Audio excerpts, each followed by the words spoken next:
habang patuloy na nanatili sa mga evacuation center ang maraming residente dahil sa patuloy na pag-alboroto ng Bulkang Mayon, mas pinaigting ng Pro5 ang kanilang suporta sa mga apektadong komunidad sa pamamagitan ng pamamahagi ng pagkain at pagsasagawa ng feeding programs.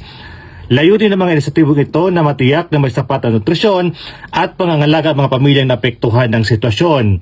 Sa pamamagitan ng pagbibigay ng mainit na pagkain at mahalagang food supplies, sinisikap ng Pro5 na maibisan ang hirap at pangangailangan ng mga residenteng pansamantalang lumikas mula sa kanilang mga tahanan. Kasabay nito, patuloy ang sinasagawang mahigpit na monitoring ng Tabaco City Police Station sa border control point na matagpuan sa Barangay Buwang, Tabaco City. Mahigpit na binabantayan ng mga otoridad ang pangunahing daanan patungo sa 6 km permanent danger zone ng Bulkang Mayon upang pigilan ang pagpasok ng mga residente at turista.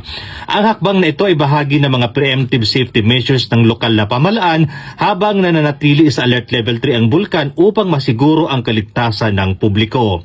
Bilang dagdag na seguridad, naglagay rin ng mga sandbag ang kapulisan ng Tabaco City Police Station sa lahat ng kanilang border control point patungo sa paanan ng Bulkang Mayon. Ito ay upang mapalakas ang kanilang pagbabantay at kahandaan sa anumang posibleng banta. Patuloy din nakapag-ugnay ang kapulisan sa lokal na pamahalaan at iba pang ahensya upang matiyak ang kaligtasan, kaayusan at kapakanan ng mga mamamayan sa gitna ng patuloy na aktibidad ng bulkan. Mula dito sa Albay, ako po yung Police News Network Correspondent, Police Staff Sergeant Bert Culito Pilo Bendito Jr. Alagad ng batas, tagataguyod ang balitang pulis.